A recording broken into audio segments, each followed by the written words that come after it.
being a drug dealer and my older brother, we was absolutely killing it. The whole of Battersea, absolutely killing it with drugs, like cannabis and stuff like that, making a lot of money.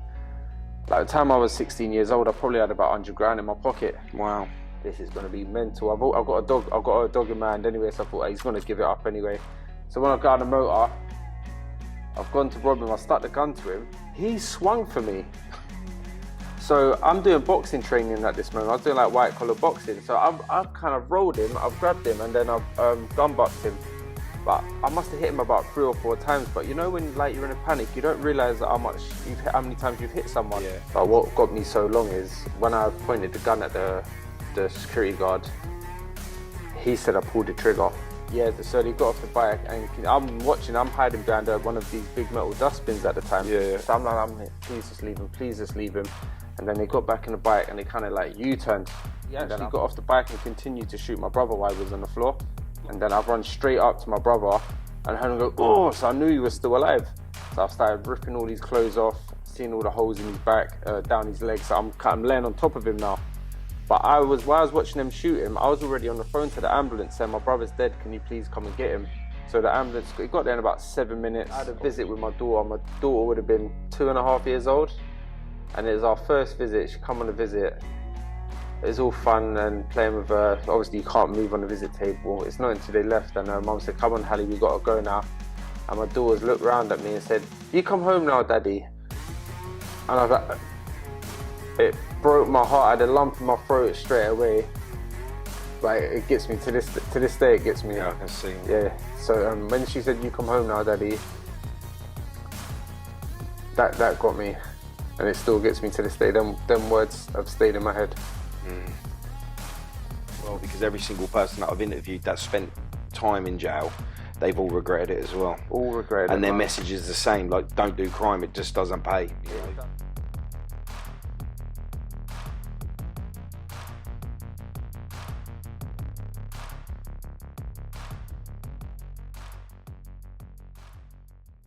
Hello everyone, today we have Lewis Clark in the house, aka the sexiest man in Battersea. You know, love that. Can't believe you got me to say that, man. So, I didn't get to say that. No, but you got to pay me though. All right. Yeah.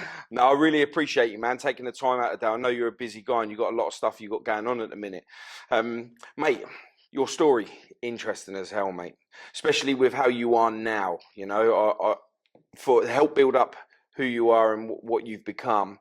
I'd like you to take us back to the beginning. You all right with that? I'm good with that. So where you from, like, you know? Well, I'm from Battersea. I still live in Battersea now. Lived there all my life.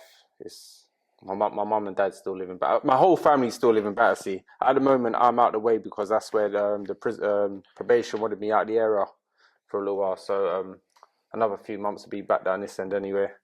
So they kept you out of the area for a little bit because you recently got out of jail, didn't you? So they kept you out of the area to stop you from getting back to affiliation, yeah? Yeah, so I've just recently finished a 17-year sentence. So I'm on licence for another 8.5 years. And they've put me in a temporary accommodation, which it's got rules and stuff. I've got to sign a register every day. Not a sex register, by the way. It's just a register. I've got to sign every day for them to come in and check on me. They've got keys to my apartment, so they can actually let themselves in my room anytime they want.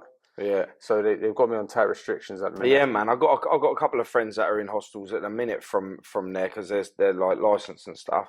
And some of them, man, like one of my mates, he absolutely hates it. Like he's really struggling. He wants to go back to prison, and it's really hard because you get out of prison, you get your freedom, but you haven't really got your freedom. You've got more freedom in jail than what you have when you come out and do that. But you've got no choice but to follow the rules because if you don't, you're back inside to finish your sentence, and you don't want that either.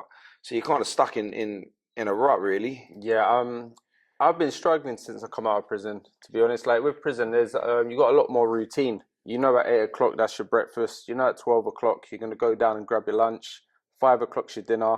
Then you get your bit of association at 8 o'clock. You know, whereas out here I've got a job centre appointment, probation appointment.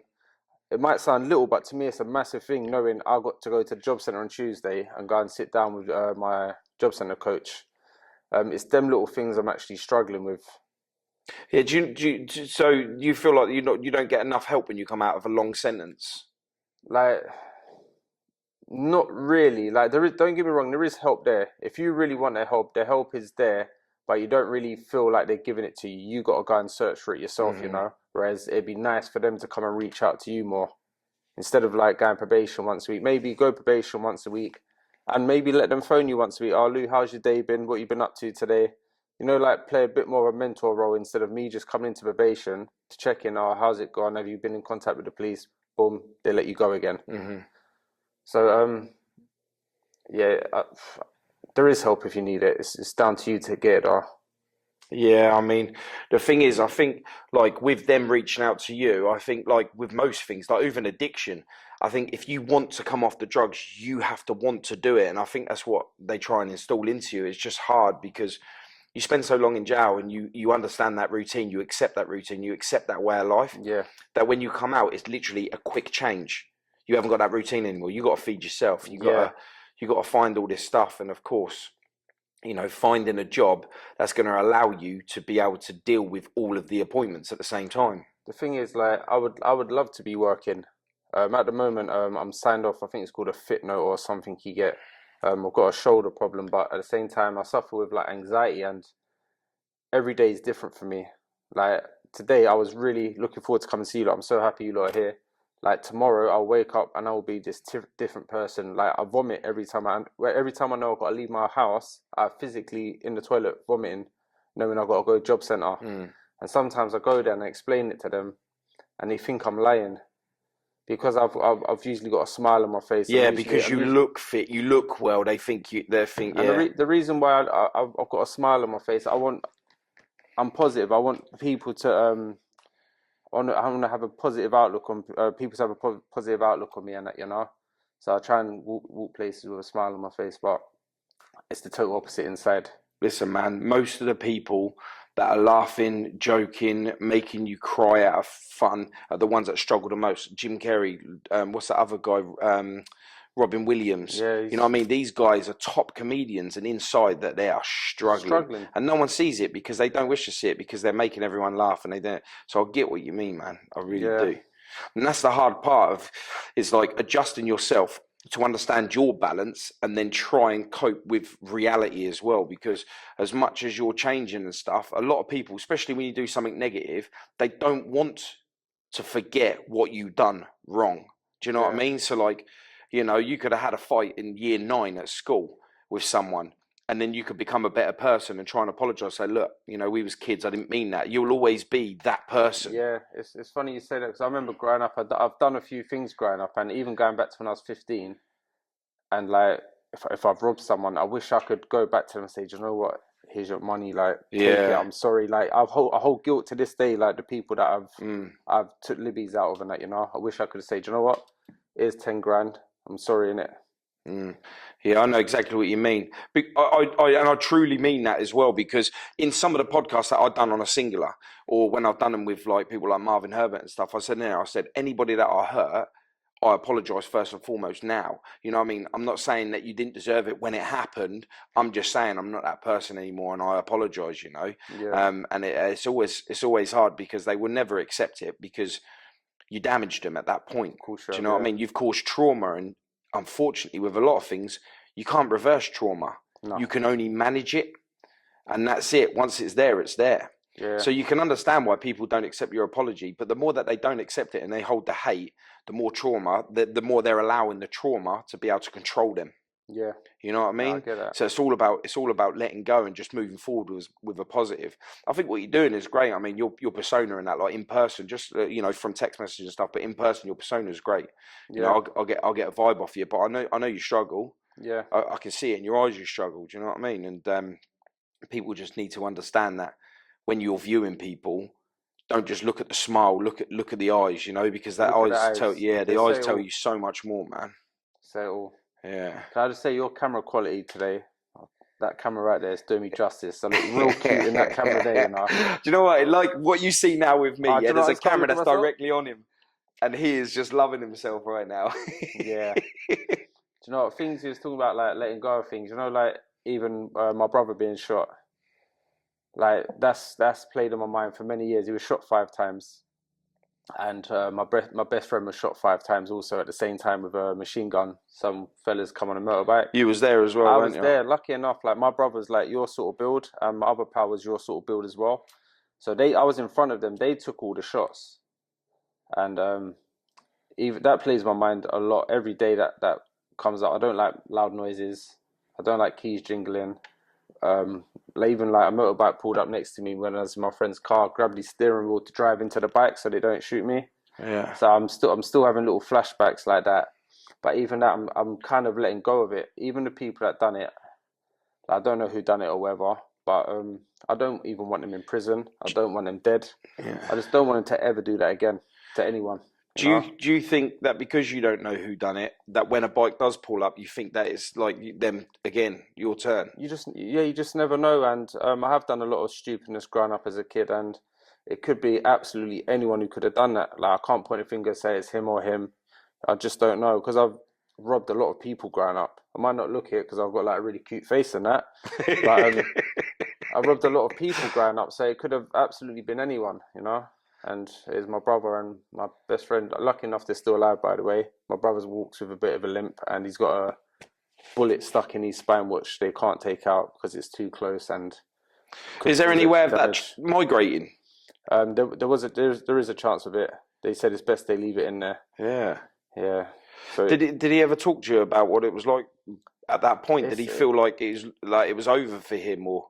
It's crazy because I managed to hide behind a bin. When they actually got off the bike and continued to shoot my brother while he was on the floor. Like, yeah, so they got off the bike and I'm hiding behind one of these big metal dustbins at the time. Yeah. So I'm like, please just leave him. And then they got back in the bike and they kind of like U-turned. And then I've run straight up to my brother and I heard him go, oh, so I knew he was still alive. So I started ripping all these clothes off, seeing all the holes in his back, down his legs. So I'm laying on top of him now. But while I was watching them shoot him, I was already on the phone to the ambulance saying, my brother's dead, can you please come and get him? So the ambulance, it got there in about 7 minutes. Obviously, the police got there first. And when they got there, obviously, I'm just laying on top of my brother, covering up all the holes. My other pal who got shot, he was actually on a mountain bike.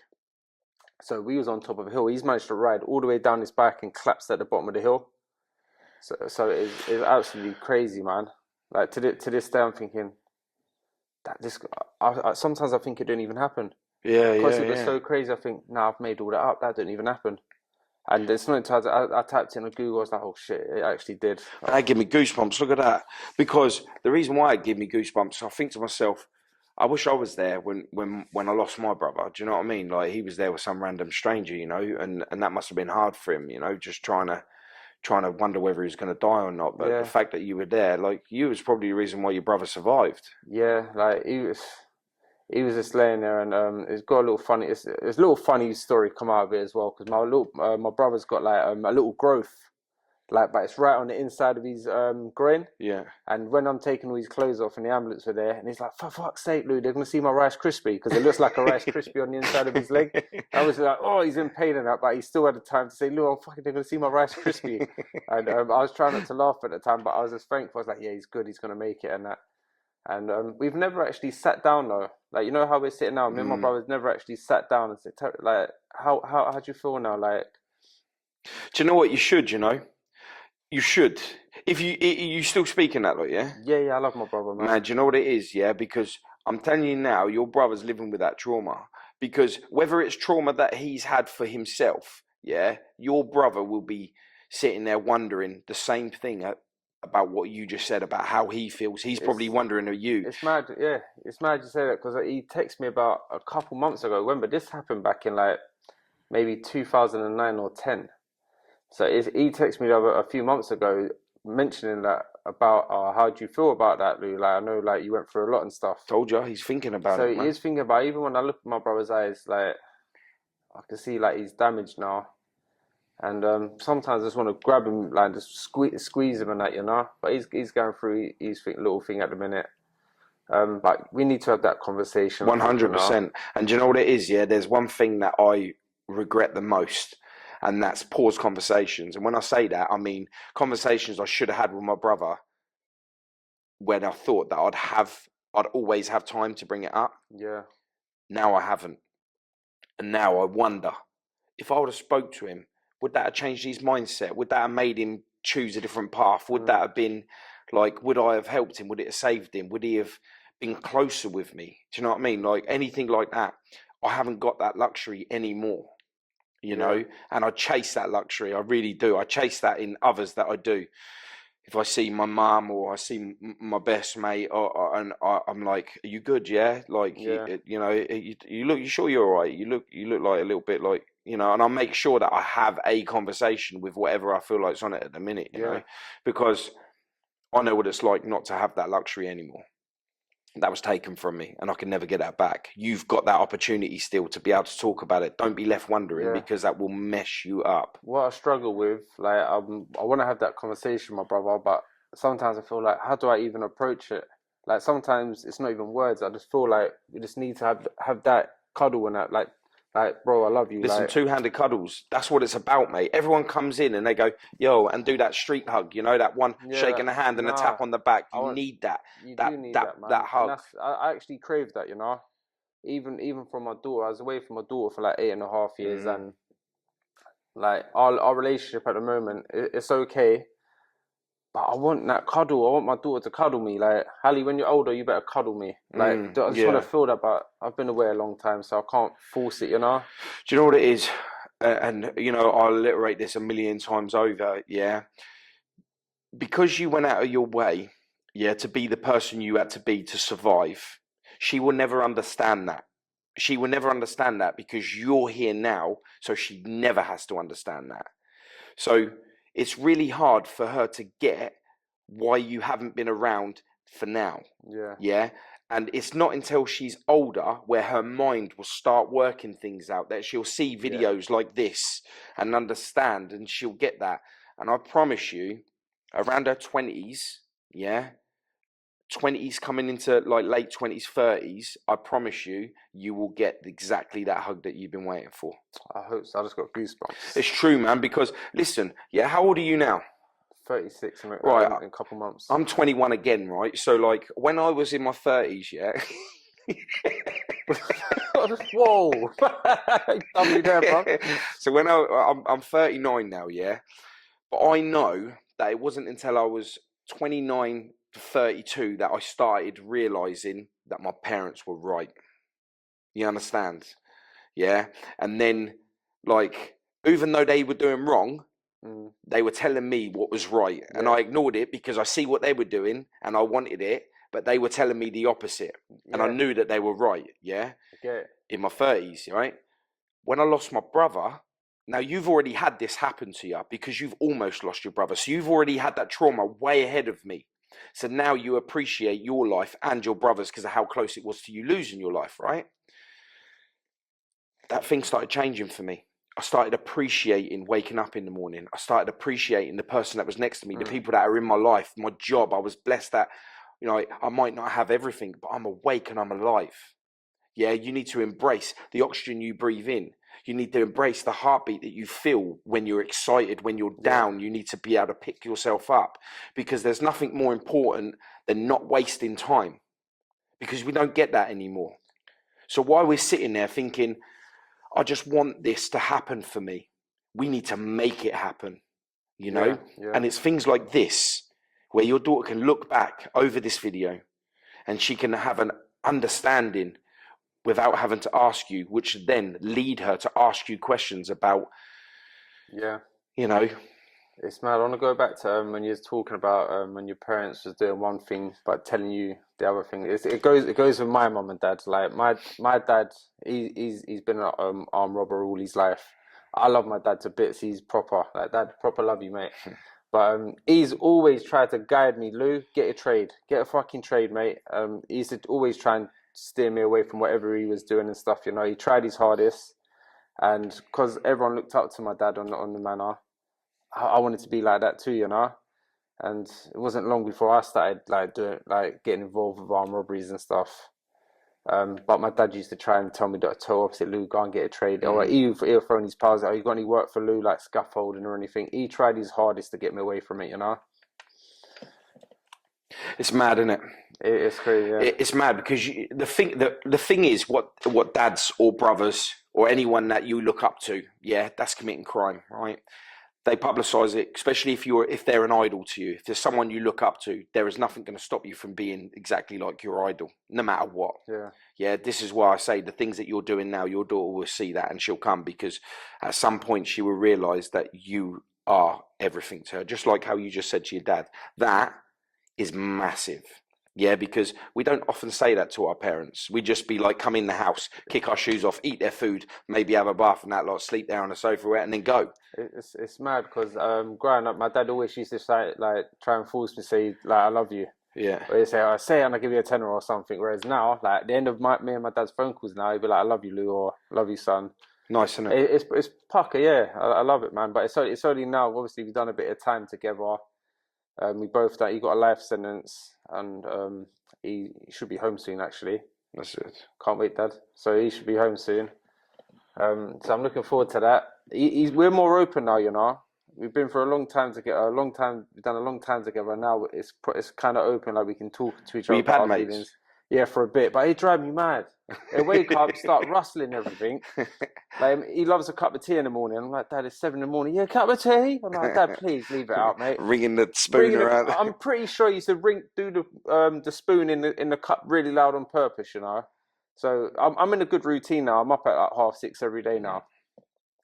So I have to thank my dad for that. He's got me in that sort of routine. Wake up, have a coffee or whatever. Can't wait for him to get out. Thing is, when you get fast forwarded into a situation where you've got no choice but to spend every second with each other, you then start to see each other for what it really is, because you haven't got the luxury when you're in jail of going out to rob someone. Do you know what I mean? Like, you can do it in jail, but like when you've got the rush of a getaway driver, a gun, do you know, all that stuff is all taken away. So you've just got each other, and your biggest weapon is you. Your biggest weapon is your heart, it's your soul, it's your mind, you know. And then when you start using that, you then start opening up to it, and you're like, man, I've never really seen this side. You don't say it, but you like think to yourself, God, I've never really seen this side. Yeah. But you see that memory that annoyed you the most, the waking up with a cup of tea in the morning. Oh, mate. You see that memory, yeah? That memory, I promise you, that when you don't have that, again, I'll go back to the luxury of life, right? When you don't have that, and you was moaning about all the things that you're moaning about, you wish that they'd just come and ring a cup of tea and wake you up again. Yeah, you know. You know what I mean? So I'm enjoying these moments now. You know, he gets his home leaves every other month and that now. We had a race actually. We done an over 50s race. I wasn't involved, but they done an over 50s race, which was pretty funny. Yeah. Yeah, I was going to trip him up. We did actually have a race years ago. Me, my dad, and my older brother. My dad, for some reason, thought he could beat us, so we let my dad go in the middle of us. Then when we started running, we both kicked his feet from underneath, and my dad was straight into the grass over Richmond Common. Yeah, the next generation's coming through. Yeah.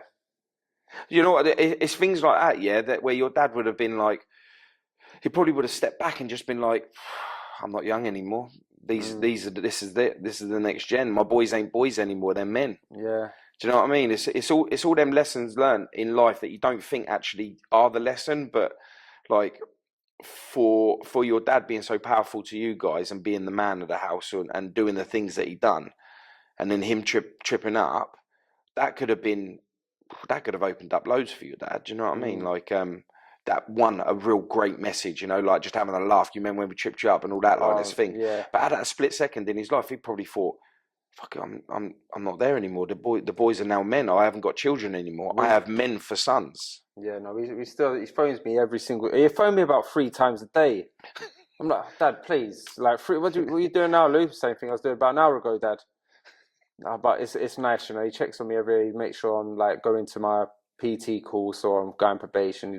He still keeps me in check and that, you know. So what was it like growing up? Because you said your dad was a man of the manor. What was it like growing up having a dad that was known for, armed robbery and stuff? Like, everyone loved my dad. He's always like a piss taker. And you know, there'd be about 20 of us outside the shop. So my dad would make everyone go in the shop to buy what. So get wherever you want, lads. They buy everyone drinks and little crisps and stuff like that. Everyone loved my dad on the estate, you know. And I thought my dad was like Superman. So when he's doing armed robberies, I'm thinking I need to get involved in this. Like, and that's why I got my 17-year sentence for armed robbery, doing like cash vans and that. Can you tell us a bit about that? Yeah, like the one I went prison for had £45,000 in the cassette. He was delivering into a co-op. So I watched him a few times. I knew the routine, and you can kind of tell by the weight of the box which one's gonna have like the 40 grand in, or which one's gonna have the 10,000 or 15. You can tell by the weight and the way they walk and that. So I remember like 2 weeks before the robbery took place, the geezer who was doing the delivery, he was about this tall. So I was thinking, this is going to be a right touch. I'm just going to take all the cassettes out of the cash machine here. I'm going to have a quick 100 grand. And the day of the robbery, the geezer who got out of the van, he was a flipping British ex-powerlifting champion and done 15 years in Iraq or something like that. So he's a pretty hard bastard. I thought, this is going to be mental. I've got a dog in my hand anyway, so I thought, hey, he's going to give it up anyway. So when I got on the motor, I've gone to rob him. I stuck the gun to him. He's used to having guns pulled on him. He's from the army. He swung for me. So I'm doing boxing training at this moment. I was doing like white collar boxing. So I've kind of rolled him. I've grabbed him and then I've gun bucked him. But I must have hit him about 3 or 4 times. But you know when like you're in a panic, you don't realize how many times you've hit someone. Yeah, yeah. And then he's crashed to the floor. He's laid it on top of the money. So I've had to do a deadlift to get this geezer off the money and then get back in the motor. I got back in the motor and my Cody said, fucking hell, he almost had you. He thought it was funny. Then we just drove off. Everything was fine. Then like 3 days later, my house got raided. Was it this 3 days later or the day? Anyway, my dad got nicked. And then I got nicked about a week later as well. We was put on bail for a year because there was like no evidence. They didn't find the gun. No money was found. No DNA in the car that was used. They didn't know what color the robber was. They said he was tall and slim. At that time, I was 16 stone. I'm 5'10". I'm not exactly tall. So the evidence was absolutely weak. But they went cell sites, obviously phones and stuff. Mm-hmm. And 2 weeks before the robbery, they had my phone in that location. And 5 minutes after the robbery took place, my phone was in a 5-mile radius of that area. So from that, I was on bail. They put Obo on me. They signed up to my gym. They're standing next to me in the gym and stuff. And they followed me to Bicester Village. Yeah. And I didn't even buy no clothes for myself. I bought some clothes for my daughter and my stepson at the time. And I spent, I think, £1,100. But in court, they said I was spending thousands and thousands of pounds. I spent 1,100 quid. And that money was from, I got paid 10 grand for my last 3 white collar fights. Because I'm quite a good ticket seller. Mm-hmm. I made all my money through that. And the promoter come forward and said, yeah, I've paid Lewis this amount of money. The judge accepted that, but they still used the other bit in me shopping at Bicester, saying I spent thousands of pounds, which was bullshit. But what got me so long is when I pointed the gun at the security guard, he said I pulled the trigger. And I didn't. I promise you, hand on my heart, I didn't pull the trigger. I wouldn't shoot someone for £40,000. Mm-hmm. I don't plan on anyone getting hurt. Mm-hmm. My plan was to literally scare him. And I'm actually sorry for that. If like the people that was there, if like they were scared, so I actually apologise to anyone who was there that day. But I pulled it. They said I pulled the trigger, and I didn't, and that's what got me so long. Wow, you know, it's one thing that you when you sit there and it's just you've got all that time taken away from you from just that one piece, like the geezer saying, "Yeah, he pulled the trigger." Yeah. Do you reckon that's why he for a swing at you then, because he thought that the gun was empty? Maybe, or you know, like people do some weird things when they're scared. Like I could stick a gun to you, and you might just freeze. Yeah. Whereas fight or I flight. could stick a gun to him, and he'd be like, just throwing his arms everywhere. Like Yeah. I've been in a few situations like that, so you just never know what you're gonna get. Mm. My plan was to hopefully stick that to him. He's gonna be like, just take it, which they're insured for that money. So I was thinking, it's cool. He's just gonna do that, but he actually started trying to fight me over it and that, you know. Was your dad on this job with you, and that's why you Dad was my Cody, yeah. Yeah. It's mad, man. Seeing that must have been hard for the rest of your family, like two of the big players in a family of just. Yeah, my older brother was in prison at the time as well. He was like he got, I think, 7-year sentence for like drugs. So he was in prison at the time as well. So literally, mum was left by herself at home. So what was it about like crime that fascinated you to get into it then? Because like I've seen pictures of you before where like you're surrounded by a team, like that's a unit and a half. That was Yeah. like, Well, growing up, like there was literally about four white guys on the estate, and there was like about 50 black boys. So we was always going to stand out. Me being a drug dealer and my older brother, we was absolutely killing it. The whole of Battersea, absolutely killing it with drugs, like cannabis and stuff like that, making a lot of money. Like the time I was 16 years old, I probably had about 100 grand in my pocket. wow. Like we was absolutely smashing it. So it's quite gang related, like around my way. We had like a gang called Old Trey One, which I was part of in G Street, and then you've got a little gang on the other side. I don't want to mention names and stuff because Yeah, that's fine. Yeah, it's starting to die down now, which yeah. is good. Um, but yeah, we used to have some crazy wars on the estate. We'd have like proper shootouts. There's literally one road what would separate us from the other side, and they've probably lost about 8 people like died. We've probably lost a few people that died as well, and it's over absolute Mm, nonsense. And it's not into like I went prison and I realized how immature and that we actually are, because I actually bumped into some of the people from the other side, and you know, like I didn't talk to them, but as months and months gone on, and we walk past, we'd make eye contact, be like, "Cool, bro," like, and before you know it, we started talking. I actually got on with some of these yeah, people, yeah, yeah, and I'm happy. I've lost some friends to gun crime and knife crime, but I'm happy to let go of it. If you lot are happy to let go of it, let's just leave it there now, man. No one else needs to die, you know. mm. Um, and to this That's day, big moves. That is. mate, I'd love that. I'm still like pissed. I've lost my friends and that, but if it means everyone's going to start putting down their guns and knives, then I'd happily shake someone's hand and say, "Let's just leave it here now. Let's leave it. Let's just done it and leave it here." Yeah, yeah, I'll shake your hand for saying that, man. Because it's just going to carry on in that, you know, and you don't get nothing out of it. No one wins. Like you might kill me. You're going to get a life sentence. Hmm. My mum and dad's going to be without a son because I'm going to be doing 30 years in prison. No one wins. Mm. Yeah, and that's the thing, you know. That's one of the things with a message and why I interview people is to let people know that it's not what it cracks out to be. You ain't winning in this lifestyle. You're not. I've been in prison. I've been in Belmarsh. I've done 2 years in Belmarsh with people like doing 30 years, and they'd be like, "Fuck, I fucked up," over absolute nonsense as well. You know, someone probably looking at someone wrong, or someone selling a bit of weed on that estate. It's absolute nonsense. So you're doing a 30 year sentence now over it. Every single life I spoke to in Belmarsh regretted it. Yeah, So any kid that's watching it and you want to pick up a knife or gun, every single person I've been in Belmarsh with all regretted what they done. yeah, I can alliterate on that as well because every single person that I've interviewed that spent time in jail, they've all regretted it as well. All regretted And it, their man. message is the same, like don't do crime, it just doesn't pay, you It know. doesn't, man. There's so much. Listen, there's so much opportunities out here for us. You know, it's just now that when I was in prison, I started seeing these doors just open. I think, well, I've got an opportunity there. I've got an opportunity there. You got to just like kids who are watching this right now. You got to put yourself about. If you need the help, go and ask. Don't just sit there quiet. Go and ask for the help. You know, it is there if you want it. Yeah, 100%. You know, and the help that you do get is from the people that are most not as obvious. You know, you can go down to your local gym. There's someone there that's gonna, you know, is there willing to help keep you on the straight and narrow. You've got a guy here, ain't you? Yeah, he's George. I want to shout out George Turner and Carney's community, man. Does so much for everyone in Battersea and South London. Yeah, yeah, and I think everyone needs that someone. You know, just that.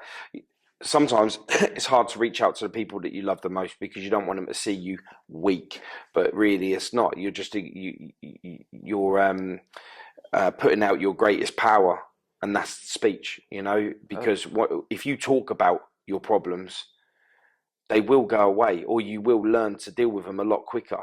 You know, in a more positive way, yeah. instead of just holding on to it and just rethinking the life over and over, the damage that's caused just to yourself and others that are in it. Like you know yourself, like some of the things that you've done, you've lost out on some great things. Like you done 8 years in jail and you lost out on a large portion, Yeah. and because of that, you're hunting for that hug that you will get Do one you, day. do you know what's happened now though? I've done so long in prison. Like I've got so much love and support. You know, don't get me wrong. Loads of people love me and they all want to help. But I just feel like I don't fit in anywhere, man. Mm. Like I would sit at a table. I know he loves me. I know he loves me. I know he'll do anything for me. But I feel like I don't fit in here, man. I need to go. And there's been a lot of times like I've been out of prison. I feel like I don't even want to be here, man. Like this ain't working for me. This ain't for me. Like a few weeks ago, I went to sleep, trying to go to sleep. I was thinking, I hope I don't even wake up in the morning. Oh, like that, yeah. Yeah, like even now I feel like emotional because it's a struggle. Like I'm trying to do something right. I've been out of prison for 4 months now, and I get like £320 from the Universal Credit. I spend like £150 on travel to go and see my daughter. Then another £150 on shopping. I'm literally left with pennies at the end of the week, and I'm just managing. I'm still eating tuna and bloody noodles. Like that's one thing what's not changed. Like everyone's like, Lou, you must be enjoying the food out there. Nope, still eating tuna and noodles. But we need to get people opening up more. Because Yeah, man, even me, I 100%. love, I enjoy talking now. And like I said, I didn't want to be here a couple of weeks ago, and I might even feel like that tomorrow. It's something I'm waiting to see, go and see healthcare about. Not, you don't call it Yeah, yeah. healthcare idea, doctors or whatever. So it's something I've been talking to them about. It. They give me some medication. It kind of helps with my anxiety and some nerve damage what I have in my neck, and it has chilled me out a bit. So if anyone else is actually feeling like me, just go and see your doctor. Go and just talk to them. Open up, man. Yeah, well said, mate. Well said. What makes you feel like you don't belong here? What is it? Is it just management of life, like being able to not have enough money to do the things that you want to do, which allows you to start thinking about going back to crime and stuff, even though I know that you don't want to? That's one thing what's not crossed my mind is going back to crime. That's one thing it's not crossed my mind. Lou, go and do a robbery. It's not even crossed my mind since I've been out. That's good, man. Like it really hasn't. The reasons why I don't feel like I fit in, I don't know. Sometimes I feel like I force a conversation, where sometimes we could just sit here and just chill. I'd be like, oh, so what are you doing? Like just making any conversation and that.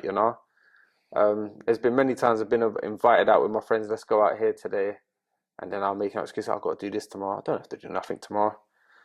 I'm getting a lot better. I've been out a couple of times, had a few drinks with my pals and that, but I don't know, man. I don't know if I've matured a bit and I'm just growing apart from them, or I'm just on something different now. That's the problem. When you step forward into this new position that you've created yourself, this more grown up decisions, more thing, to a lot of people that are still living the life, it's boring. But for you, it's the next chapter. So for you to be able to maintain a relationship in a way that you did before with the people from the streets that you would class as friends, they're still your friends. You're just on different paths now. That's exactly what it is. Like I still bump into people in the estate and I still shake hands and say, right, mate, give them a little cuddle and that. But we're just all on different things now. Like a few of my friends have grown up there, like working and stuff, and a few are still doing the same bits and pieces. So I just know when to walk away from certain situations and that now. It's good that you can see that, because it's important, not just for you. You've got little feet now that are looking up at you, and the same way that you looked up to your old man, and like from that, this is how you know how powerful viewing someone in such a higher power will get you in life. I know you love your dad. You've stated that, and you've got this thing for your dad where you just wanted to be like him. Now imagine if you grew up, because women are just as fierce as guys, and there's girls doing things in gangs now that you just think to yourself, wow, Yeah. So you imagine if your daughter grows up and she ended up looking up at you like you looked up at your dad. Yeah. You've primed your daughter perfect for jail. That is not a nice feeling, man. That's why I need to just start setting examples from now. Like I said, I want to go to work, but the way my mood swings, they're not going to allow me. I can't commit to anything. I'm going to go there one day and be happy, and then one day, like I said, I'm just not going to want to be here. So I don't know. I'm still trying to get some help for that myself, and that. Still working on that. Yeah, and it's very important that you find yourself, because when you're pushing across a message that you don't do, it's really hard for someone else to accept what it is that you're saying. Yeah. Because it's like, if you turn around and say, don't commit crime, and then you go out and commit a robbery, people ain't taking you 100. They're not going to take you serious at all. Nah. Do you ever get to a point where you found yourself in a position where you're like, fuck, I'm going to die here? I've been in like near-death experiences and that. Yeah, like I've had a few, in man. the job, like you just be like, I've been sat there outside the same place where my brother got shot. There used to be a little pub there. They used to have a little night there. I was standing next to a bouncer one time. This is like maybe 2007, maybe eight. I can't remember. I went to prison just after that as well. The bouncer got shot straight through his head. I'm standing right next to him. Like obviously the bullets were meant for me and my friends, Oh but no. the bouncer's been done straight through his nut. And I've actually walked over his body, run back in the pub over the bar. Like so, that was another experience. My friend got shot in the leg at the same time, but the bouncer got one right through his head, man. Wow. Even that, I was thinking, I thought I made that up in my head as well. It's not until I had to Google it and have a look. I was thinking, oh shit. Do you suffer with a lot of mental health then? A lot of mental health. Like my mum's not well. Like she's like what, schizophrenic and that. So sometimes I get scared that it's like running down to me. Mm-hmm. Like I do some like weird things and that, and just that every time you've had an incident, you have to Google because you're not sure if it was you or not. So I'm not sure if I make things up or not. Yeah. Maybe you should look into that because, like, not that you ain't got schizophrenia, just that you've got because there's something I can't remember what it's called, but you disassociate yourself from the reality of life. Yeah, that's what it's so called, yeah. you like so say for instance, if you go to sleep and you have a dream. But wake up absolutely knackered. You're not sure if you've been asleep, so your dream is like reality. That's so crazy you say that because this was like a few years ago. I used to go to sleep thinking, have I even been asleep yet? I wake up, I was like, was I even asleep or not? I can't believe you said that. I thought I was just going mad. It's something disassociation to reality, yeah, where it's like I think it's like REM sleep or something where it's like your deep sleep, where if you go into a deep sleep.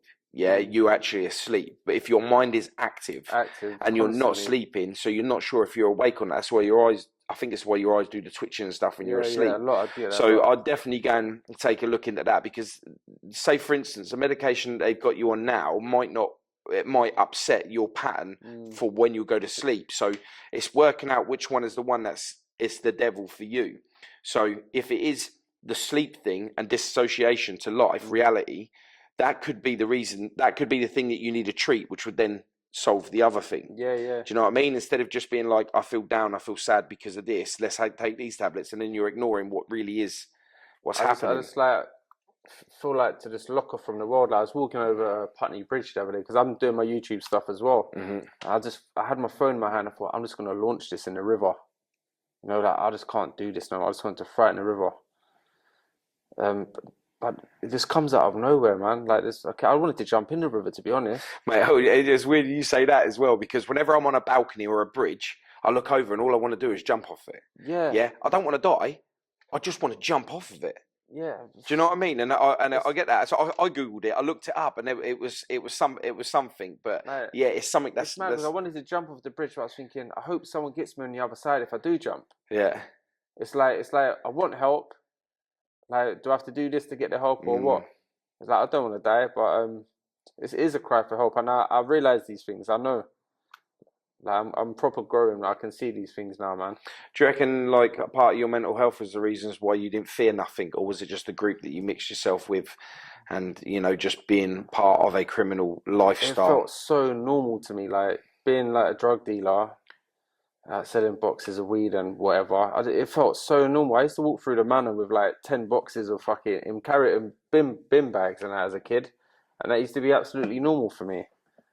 Can you remember your first move? Oh, fucking hell, yeah, I got a 3-year sentence for it.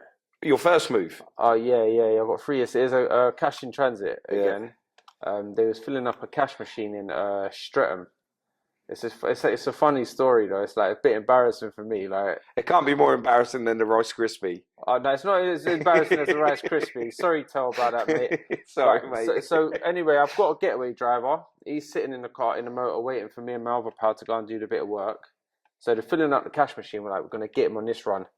This is when, do you remember when the London tube bombings and that were going off? It's like 2005. Yeah. So all the train stations are on high alert. I'm not thinking. I'm in Streatham. I'm not thinking anything. I thought they're not going to be in Streatham. They're going to be in Central.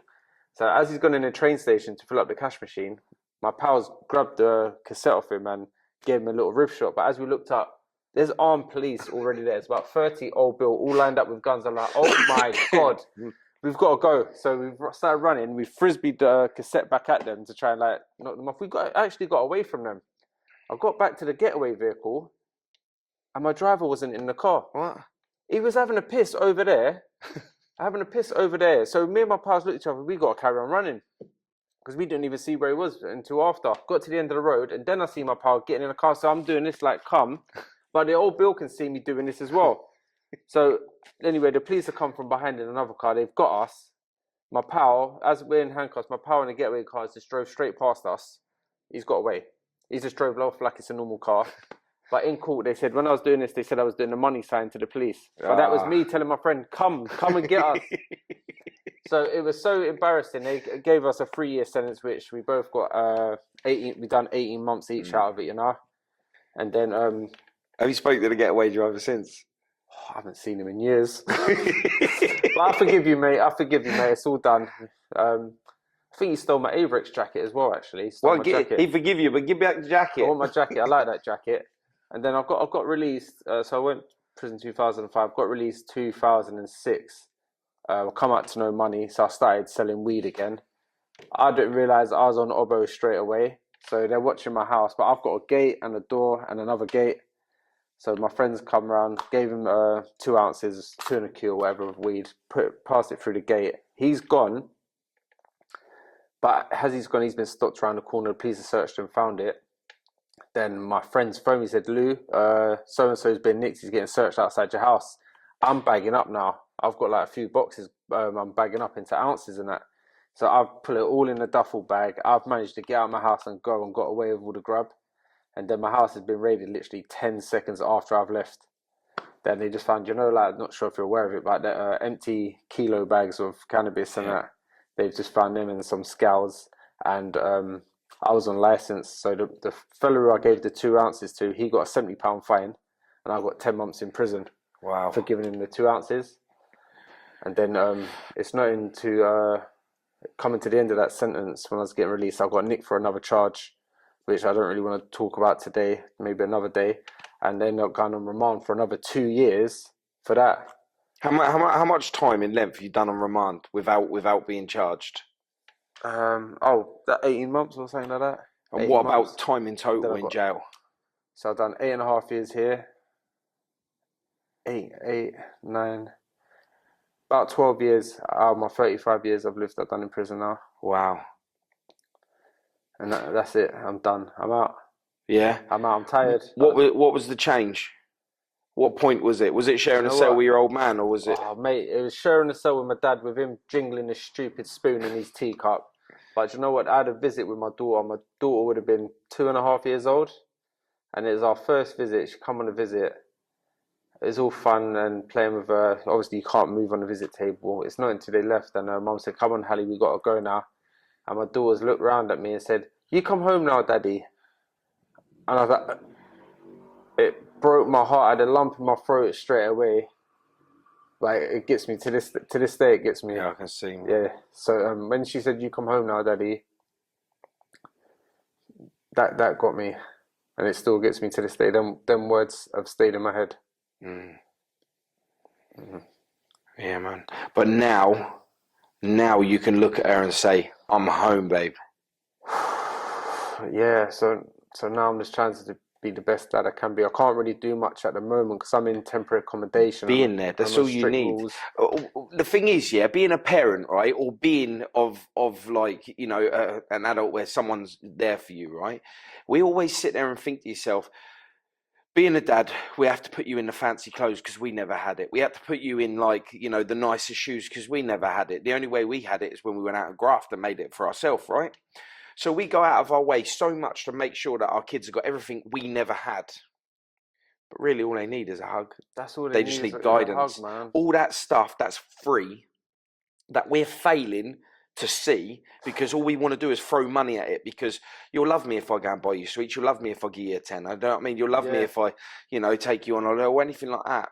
But no, man, the things that we need, even me, you, cameraman, anybody, the things that we need are free because they're the things that are long-term. They're the things that are going to make such an impact on a legacy that you create, that you leave behind, that's going to guide them into being a better person. Is everything that's free. Love, loyalty, respect, and friendship. All that stuff is free. Yeah, it's all free, man. I'm just like, because of the restrictions I'm on, I'm not allowed anyone to stay over at my house. Hmm. I'm not allowed to stay at anybody else's house because I will get a recall and go back to prison. So I'm craving to have a little weekend in with my daughter. So when I get my permanent house, she can come and stay on weekends, and just watch telly together and just whatever it is, man. But that's what I'm craving. When I was in prison, I've never done a school run, so that was my biggest thing. Come out and do a school run and just see all teachers. I watched her first play the other day. I was embarrassing her, like she's over there Yeah, yeah. and she's got to do her talking part, and I kept looking at her and pulling faces. She's like, "Stop, Daddy, just stop!" Like, so it's them little moments what I love now, and I've got them all recorded on my phone, just building memories and that. But it's only so much I can do with her right now. I've not got crazy money around me. I've got to travel from where I am down to Battersea to go and see her. Um, as soon as I get my permanent house, things will start looking up, you know. Yeah, yeah. It's all part of the process, mate. You know, if you understand it. Listen, the harder it is, the more you appreciate it when you get it. Mm, You understand? Like if it was easy, you wouldn't want it so bad yeah, because all them things that you can get like easy. You know what I mean? If I want it, I'll take it. You know, the things that you've got to give now in life, you can't just take it. You've got to give it, and I then it's got to be accepted. like I used to have like see with the cash vans and Hmm. stuff. I used to have sleepless nights thinking that cash van's going to be there at 2 o'clock. That's going to be filling up that cash machine. That's a quick 100 grand. I started number plates were in my head, like of the vans. I knew all of the drivers, and it was just getting ridiculous. I should have went to the doctors and got some sort of help for it because I couldn't sleep. I was having so much sleepless nights thinking about stupid cash vans and deliveries and stuff like that. And that, it might Like an sound, obsession. yeah, I was obsessed. Like, it might sound weird to people. They'd be like, "You're just a criminal." I was obsessed with these things, and You know, when you say numbers and a lot, man, it might be a slight bit of autism. my little brother suffers with that. Like my little brother, he's a little gamer. He doesn't leave the house. Bless him. He's like 26 years old, and it could be, My daughter's autistic, and they're mad on numbers. You know what I mean? Like, if you're sitting there, it's like part and parcel of the signs. You know, you got to Mm, look out for them. yeah. Of course, back then, if you would have got help, it wouldn't have even been registered anyway. You would have No, just been a criminal, like you've been branded. exactly. Yeah, exactly. How hard is it for you to step out of that role of how people see you? Um, I don't know. Like, I don't know. I think people can actually see the change in that in me. I don't really get much phone calls. I literally speak to my dad, like I said, 3 times a day, and my missus will like keep me on track. She phones me every day, so I don't really have contact with anyone anymore. Uh, But from me knowing the new you, this level up you, mm, yeah, from where I've seen images of you, like on in your photographs and that, like where you're with your crew and stuff, like things have you, changed yeah, even your differently. even your visual because you look so angry in the pictures, like you was had a point to prove. Do you know what I mean? Like your I did. place in there was I the way it is. I felt I had to stay at this level, so I felt like now I'm open. I'm myself now. Whereas back then it was tiring being this other person. Mm. Like I'm not a bad boy. I'm not a fucking. I was a gang member, like, and I was about it to be honest. But I wasn't being myself. Like now, you're getting a genuine me. Mm. Like I don't mind. I can be myself now. I can open up to you. I can tell you like I don't want to be here no more. Or nah, I don't want to do that. Back then, I'm putting on this hard face. I was dying inside, to be honest. Yeah, When you see all them angry faces, I wasn't having a great time. I've been there myself, man. I wasn't having a great time at all.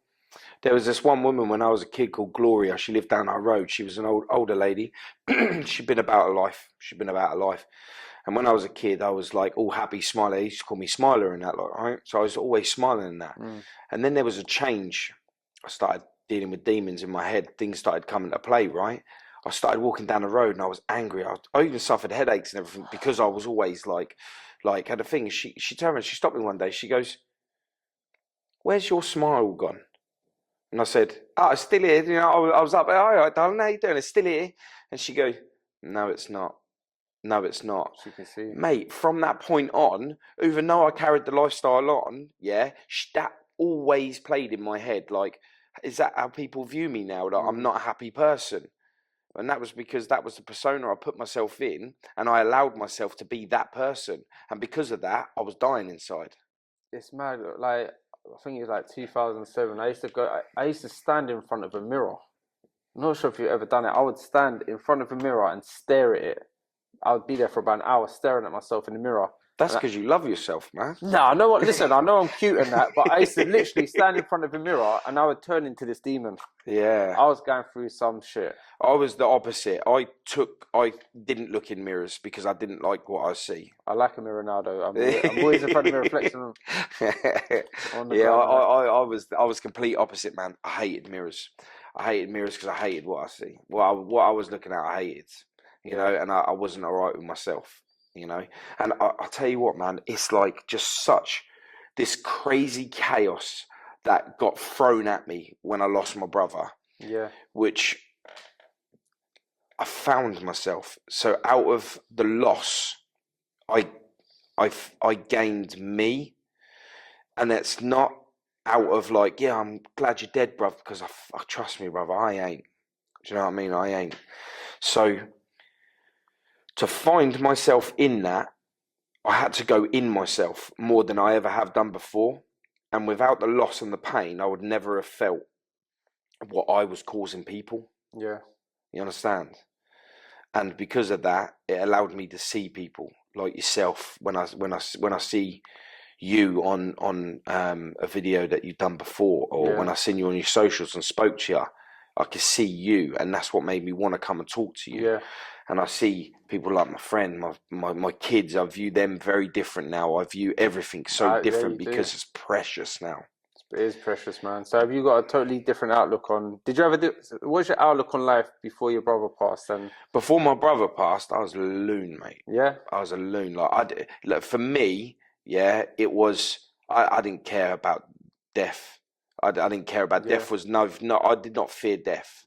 You know, and everything that I'd done, despite the smile on my face and despite tricking people, you know, that's what it is. Yeah, tricking people. I'm good at that. Inside, like I'm a trigger, you know. So like I could be like, next thing I'm on you. Do you know what I mean? And it's the way it is. And once I was done, it played in my head. I'm like, why did I hurt that person? I didn't want to hurt that. Yeah. And then I start feeling bad. And then I'm like, well, he deserved it. So I've got someone. He deserved it. You got to do it. Then this one's going, Paul, man, that was wrong, you know. And I'm like, don't listen to him, Paul. It's way. And then you're like, oh, mate, like.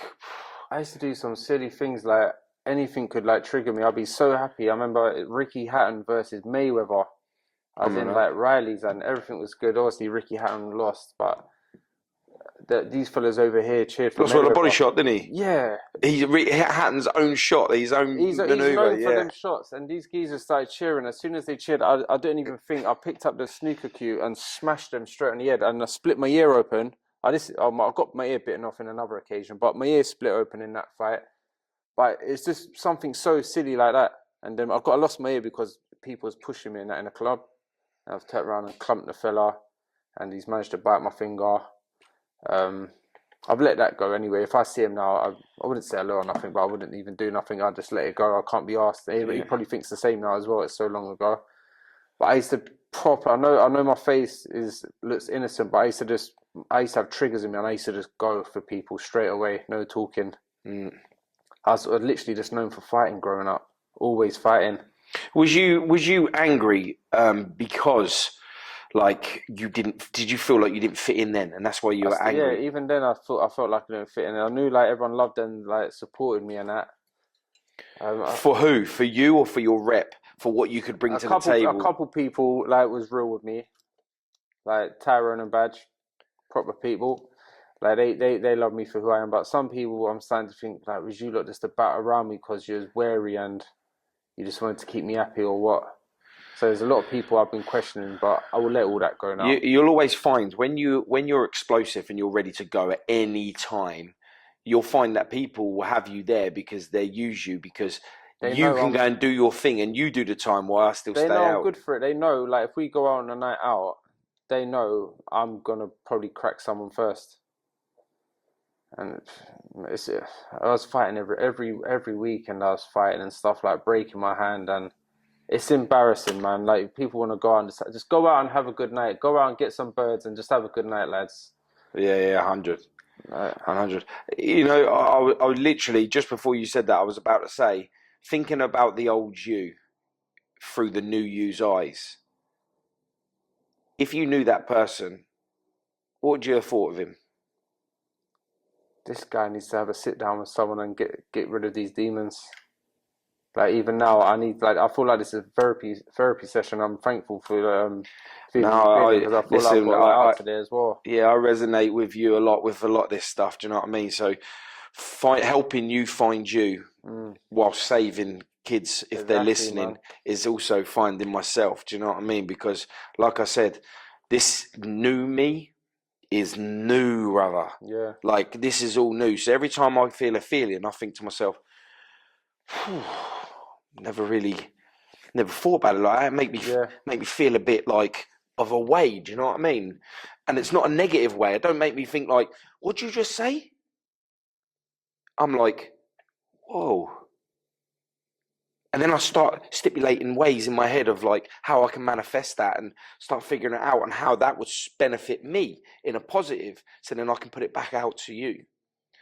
Now that is respect, real respect. Yeah. Not, all right, mate.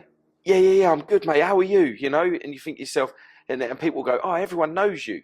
Why don't they know you though? They don't know you for good, because that's real respect. Or do they know you for bad? That's fear respect. I notice now I'm getting a lot more support and respect from everyone, like on Instagram and stuff. Like I get like random people giving me like really encouraging messages, and I'm really thankful for you lot as well. Even in prison, like I had a phone the whole time. You're not meant to have phones, but it got me through my prison sentence. And I used to get random messages of support. I screenshotted some of them because they mean quite a lot to me, and that, you know, really encouraging and that supporting. It's good, man. Yeah. Don't have phones in prison though. You get extra few months added on. I'll do one better than that. Don't go to prison. That's even better. Don't go to prison. It's even better. You get forgotten about. And that's the truth. You get forgotten about. Like you start off. I've done 8.5 years in prison. I started off. I'd have a visit every single week. That lasted for about 6 months. Then it went to like one visit every month. Then it went to one visit every 2 months. Then there was a time I went without a visit for like 9 months. And then the COVID come in. I didn't have a visit for nearly 2 years. I didn't see my friends and family. Yeah, a lot of people have struggled with prison. They're almost like, I ain't coming back here. Yeah. Maybe do you think that's what prison should be like? If you go to jail, you should be stuck in your cell and do your thing. It's damaging. It's when very you come damaging. out. Like I'm damaged. Like they got like courses and stuff in prisons. Like they got Resolve course, TSP, which is like a thinking skills program. But you can do these courses and just get you can go in there and just tell them what they need to hear, and you get the boxes ticked. They need to have in prisons. They need more one-on-one sessions, more mentors. Yeah, like they've got person officers who just don't care. They say, "Oh, you tell you cool," like, and they fuck off again. They need more one-on-one sessions and that, you know. Like I've done a Resolve program and I've done it just to tick boxes. I've got a few things from it and that, you know, like knowing my red flags and stuff. And the facilitators were pretty good as well. Actually, they helped me. Yeah, there's a guy who I know. He's like, I've become real close with him, and I met him through podcasting after I lost my brother. He's called Michael Emmett, and he does a course in prisons called Alpha. And I've done it, the Alpha program. Yeah, in the church. Yes, I've done it. Do you know Michael Emmett then? I might have met him. I'll show you a picture of him. I've done it. Yeah, they kept bringing me biscuits and that in there. Yeah, there's a lot of people I know that have done that Alpha course. That seems to have a lot of substance in it. Yeah. And that guy, if you've met Michael, you would know that this guy is the real deal. Like, he's just out to try and help people see to be honest, the error of the ways. I got stitched up to go on that course. I thought it was like a church sort of Christian sort of. It is kind of. And my friend signed me up without telling me, and it's not until I got a movement slip saying you're on the Alpha course. I was like, no, I'm not. I've gone down there, I see the biscuits, and I thought, yeah, I'm definitely staying down here. It's like free biscuits, and they have like, they do like the ripple effect and that sort of stuff. And that I did take something from that, you know. And it wasn't like officers doing it. It's more like people from the outside. It's ex-cons from doing the it, community mate. and stuff. Yeah, it's so ex-cons. I felt like we was engaging more from that. Them sort of things is better because you get more engagement and you want to open up to them as well. You know. Yeah, Michael is a good guy. He's got a book, Sins of a Father. You should, if you get a chance. Yeah, you have to show me a picture of him. Yeah, I will do. Yeah, but he's a real nice guy. But he introduced that into the prisons, and now he still does it today. He still goes into the prisons, and they're introducing it. That I think they're in like several countries as well because of it, and it's working. Yeah, you know. And there's a few people who I know that, you know, Shane Taylor. You ever heard of Shane Taylor? no. He was top 6 most dangerous prisoners. And he found God and completely changed. But it wasn't the fact of finding God; it was finding yourself. That's what it is. It's finding yourself. Yeah, and if you take faith away from it, then that's a plus for them. Do you know what I mean? But he was he's deadly. I've done a podcast with him as well. That's coming out soon. But you should look into his story as well. But he was top 6 most dangerous prisoners. We're in the UK, yeah, and that's registered as well, like all over internet. You can't miss it. Have a look. Yeah. But he is such a nice guy, man. And that was all thanks to Alpha. Yeah, I've done my one in HMP only. Yeah. I've done mine. Made us watch a few videos and that as well. But like, the same with you. Like these people that they thought would never ever change, you know, like they would never change, and they got them in there because they had like gatto and biscuits and stuff. Mate, yeah, Pucker, mate. I had a few biscuits and that on the go. They done something though. Because I had a shoulder operation, and a couple of them put their hands on my shoulder, and they was doing, is it called talking in tongue or something like that? So I was like, what? I thought it's some Harry Potter stuff going on, because they was like doing it. I was like, oh my God, what you lot on? But I actually felt relaxed though. Felt good after, yeah. Yeah, it's pretty crazy how all that stuff works, and it's all about like, so it really works. Any form of change within your life, from becoming the evil that's in you, that you don't like, you don't hate, but you're comfortable about being in. You know, until you truly think about the damage. But any point of your life, without being ready, you'll never absorb anything positive. Yeah. Because a lot of things that come to you is like, why would I deserve anything positive? Like, why would that happen for me? It's never going to happen for me. So what I'm going to do is I'm going to spend my life taking. Yep. But the problem is, when you spend your life taking, you find yourself hating, and when you hate, you find yourself lonely, and then when you're lonely, you find yourself ready to take your own life, and there's just no place to be. It's just mad, because I know I've got support and stuff, and I still feel like I'm just going to go and take a load of tablets and just not wake up. But I know the help's there for me. I just don't feel like this is for me, man, out here. I'm not saying I'm going to commit suicide, but I just don't feel like it's for me out here, man. I said to you when you first told me that I said that I don't feel I'm built for this world. I'm not. And yeah, I know where you are with that, because I think different, and you know why I feel like I think different to other people? It's because I still surround myself with people that ain't ready to take the level where I'm at.